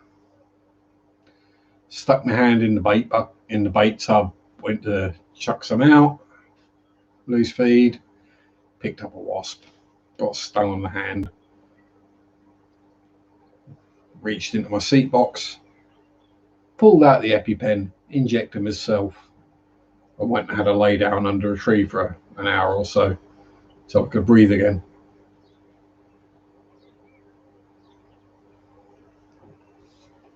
Minor problem. Not as bad as the time the time I concussed myself while I was fishing and packed up all my gear and cycled home with it. That's fun. Cycling through town, Saturday afternoon, rush hour, with a concussion and about 50 pounds of fishing gear on my back. Hornets are the same, but thankfully they're rarer and easier to avoid. There goes the phone again. This is an answering machine. Please leave your mess. Here we go.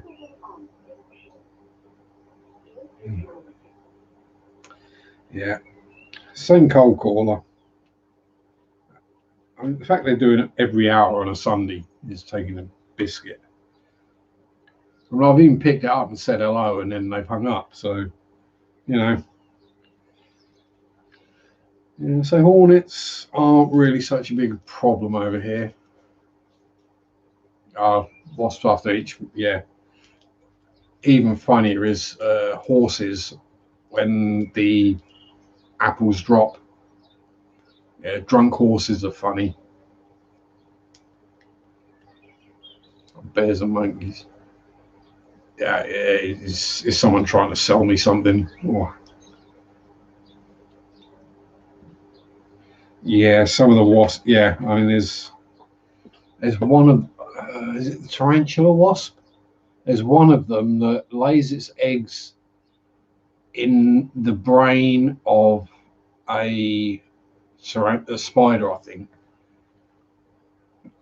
and then basically the baby take over the spider's body, and so it's basically remote controlled spider. And then when they're ready, they hatch out and the spider dies. Which I'm not sure whether that's a win or not. Dead spider, live wasp. I don't know which is worse. Yeah, one can kill a cow. I mean, there's all sorts of animals. I mean, technically, a money spider can kill a human, what we call a money spider in the UK, because it's a very close relative of the black widow and has the same venom. Problem is, their fangs are too small; they can't pierce our skin, so they can't actually bite us, as it were. Call it from a COVID jab. I'm still trying to get them booked. I can get them booked easily if I want to travel 100 miles. Face of the meltdown. Fukushima? Yeah, possibly.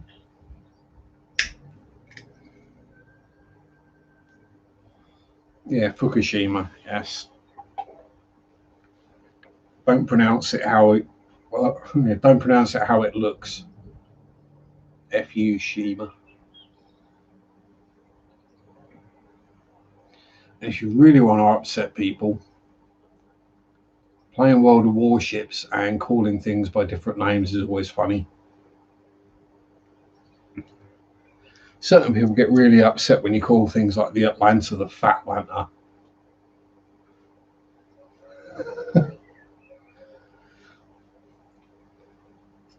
Or the St. Louis the San Luis, which is the correct pronunciation being European.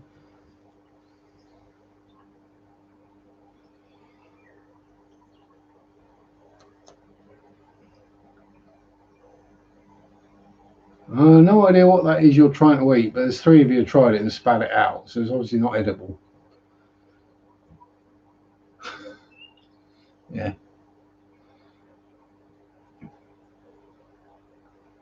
Yeah, well, no, if you go there on holiday, same with Chernobyl, you might come back with a rather unhealthy glow.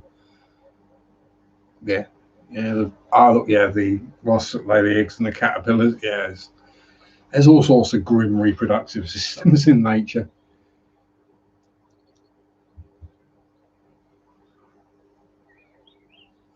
So we've got a BCR and it's the other one. Yeah. I mean, just join the German armor modeling group and call them target tanks and stump targets and jagged targets and panzers. Yeah, you soon get kicked out because they haven't got a sense of humour. Yeah. Trying to think of some of the other ones I used. The Fat Lanta, the San Luis. There's a few I've nicked from the mighty jingles like the Dunkirk. I've got a load of them. The Atago gets called the Fatty Ho. There's a whole bunch of them. I just call different names just because it upsets people and it's kind of funny.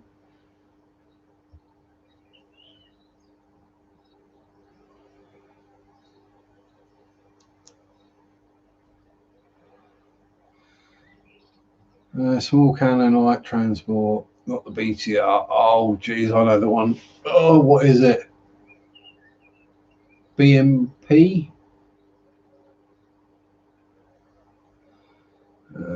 Yeah, the BMP or BMPT, whichever one.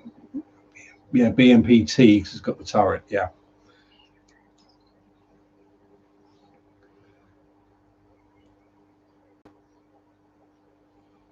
Yeah, I mean, I'm a Russian armor fan, and I still get confused with which bloody one's which. I mean, everything from what was it, the T-72, everything from then on is up until the T-14 Armata is all based on the same bloody hull. It's just upgrades.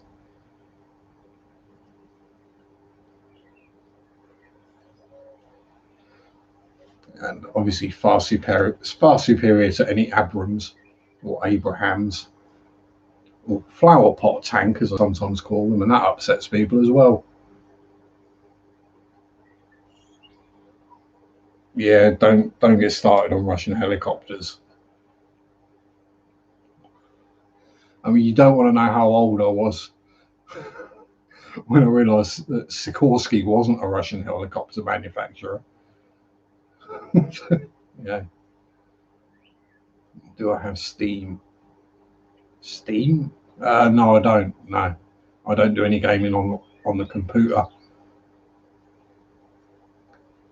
Oh no, not my whippy.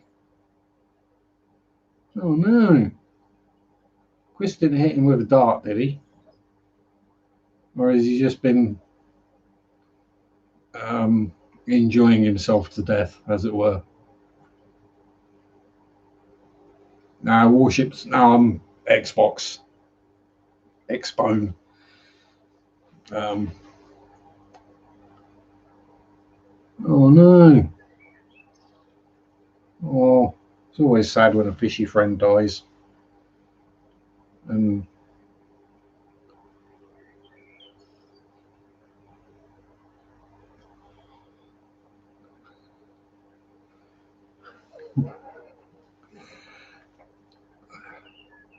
Yeah, I'd like to think if it was a human, Aaron, she would have left the stream and done something. I think there might be a slightly more emotional response if it was hubby.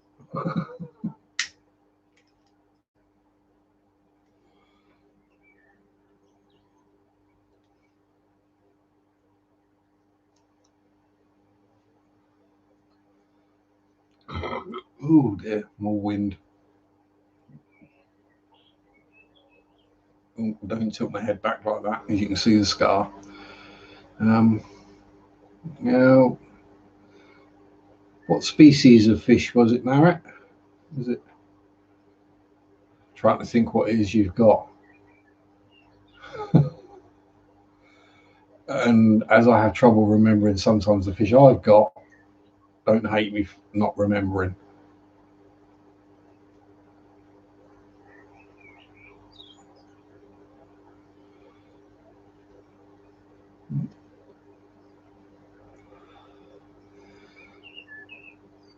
Never mind. On the upside, he can go swimming with Dave. Dave will look after him.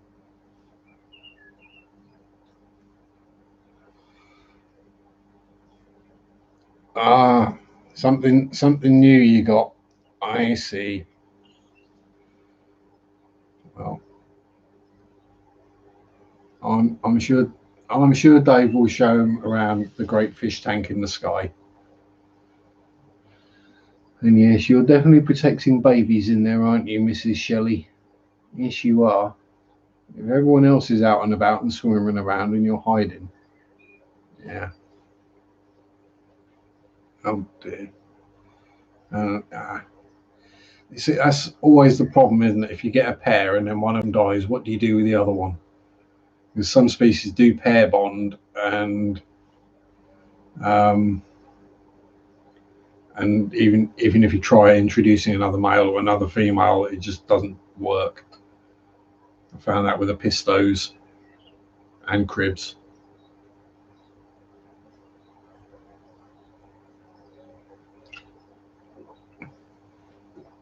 Live bearers not so much because they don't exactly pair bond. They just rape anything they can get a gonopodium in.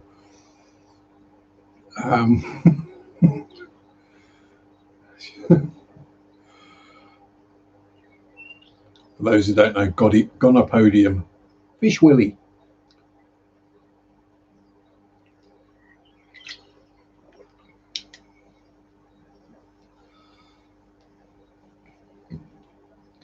Why am I shaking up my monster? It's not like it's a coffee, not like it's a can of coffee and it's settled at the bottom or anything. I don't know.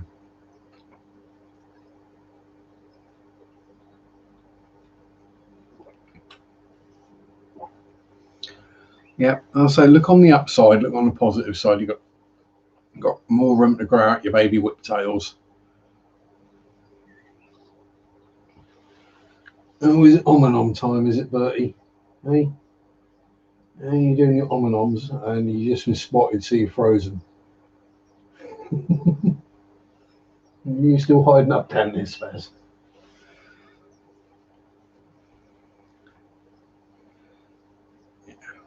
I say these are. I think breed CPDs again. Yeah, I say CPDs are always in demand.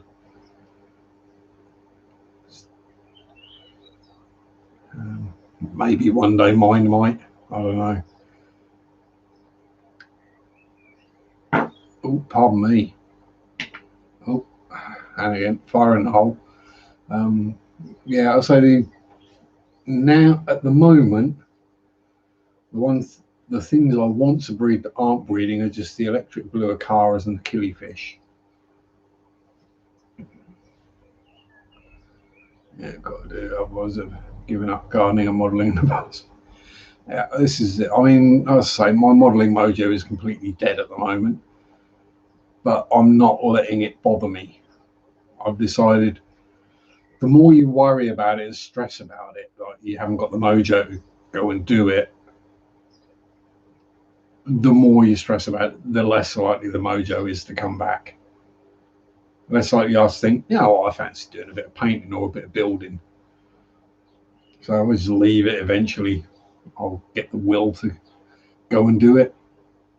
I've got plenty of part finished projects up there. What is there on the run? I've got the Plague Burst Crawler, some Age of Sigmar scenery, and some Necron Warriors. So I've got plenty up there, and I've got several tanks that I've built and sat in the boxes. You know, the ones you board one afternoon, so you build a Tamiya tank. And you just realise you can't bother to paint it, so you just put it back in the box and come back to it later. Yeah, got a few of them. I've still got a bunch of Trumpeter Russian armour kits and mini art kits to build as well. That might be what's putting me off slightly. Oh, is it gardening time again, is it? Yeah, is it time to have a rescape in the tank?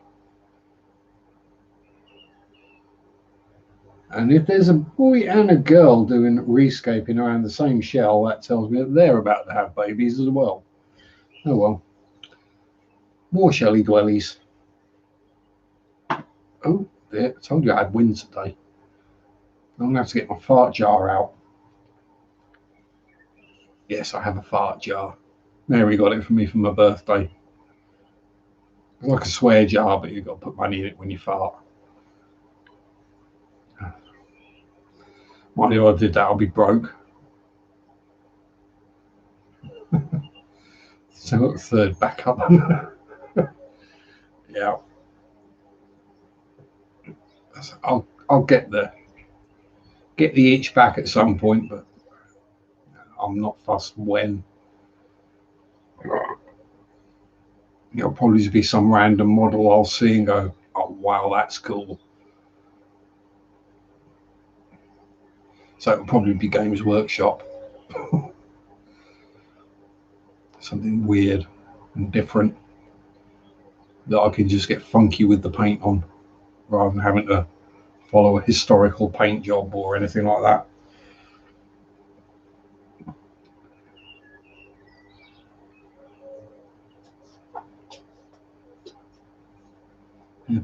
Well, we're getting near the end. So if anyone's got any questions, now is the time. Ask now, forever hold your peace. £200 Tamiya tools. I was more excited about that than the kits. Yeah, it's that's what I found is I don't know whether it's the stuff I've been building or working on isn't sparking the interest, or there's just no interest there at all, or what. I've built models most of my life off and on, so it will come back. Probably not during the summer because it gets too damn hot up there. But yeah, I was saying it's. I still enjoy the build. It's as soon as I get to the painting, I go. Oh. If it's like a tank or a plane or something, whereas if it's figure or sci-fi fantasy, that I can just get funky with it. I didn't marry. I did see the qualifying highlights yesterday, and it did seem like people wanting to drive into walls quite regularly. It seemed to happen quite a lot yesterday in qualifying. I'll watch the highlights of the race this evening, probably. It's Azerbaijan, so it might be a 10-minute video. Did watch the highlights of the Monaco Grand Prix. Quite how they made a 6-minute video of that, I don't know. Was it a good one, Merritt? I really hope. So I've not actually bothered to sit and watch an F1 race since we had to start paying for it. I'm not one that spoilers bother me. No, people will like see a movie and go, oh no, I can't say because spoilers. I'm like, by the time I get around to watching it, I've forgotten anyway.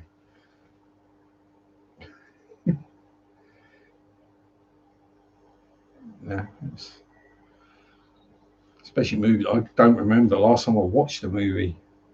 Too tired, but it's always good when tires go pop. So this is the thing. Watching motor racing. You want to watch, close racing, overtaking, all that stuff. But when you don't get much of that, like F1, which is usually a fairly dull race after the first couple of laps, and then you get the pit stops where something might happen. The rest of it, you're just hoping for an accident or tires to explode or things like that, or rain. Rain does make it interesting. You want to watch it. You don't want to have it happen. You want to watch it. So when it was on the BBC and ITV, I used to watch it every time. But as soon as it went to Sky, it was like, well, I'm not paying that much just to watch the odd motor race. So there's football on BT Sports, but I'm not paying all that money just for BT Sport.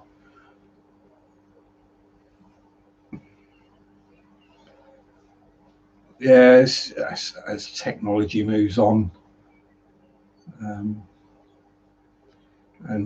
you just get the team with the most money at the front and a team with the least money at the back. I say it's one of those, if I could watch it, I'd watch it, but it doesn't bother me. As I say, I can't remember the last time I even watched anything on television.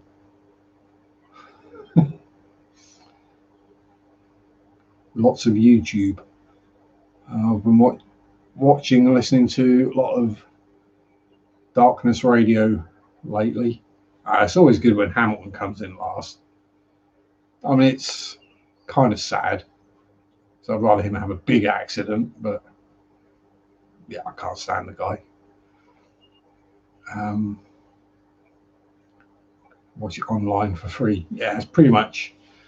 I mean, Ian can't even be bothered out. It's just there'll be a highlights video on YouTube by now, and I'll just go, click. There we go.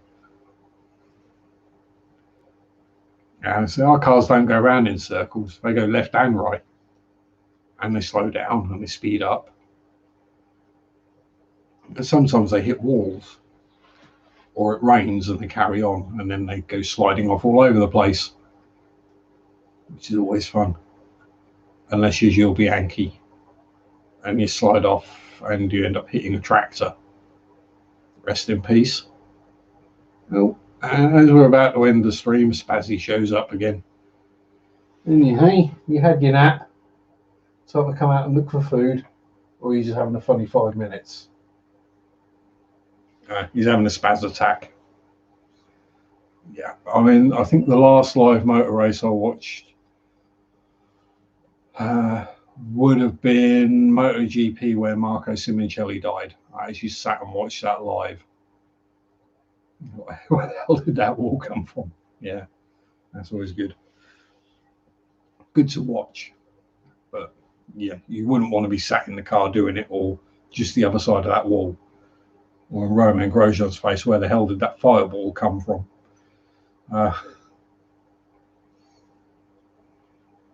Yeah. Anyway, it is time for me to get on. So thanks everyone for turning up and having a natter, leaving the likes, all that good stuff. Stay safe.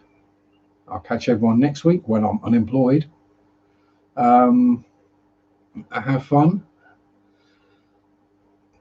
I should get this right by now, shouldn't I? I've been doing it for like 5 years. Have fun. Peace out. Rock on. Bye-bye. Sunday sharp, do do do do do do. Sunday sharp, do do do do do do. Sunday sharp, do do do do do do. Sunday sharp.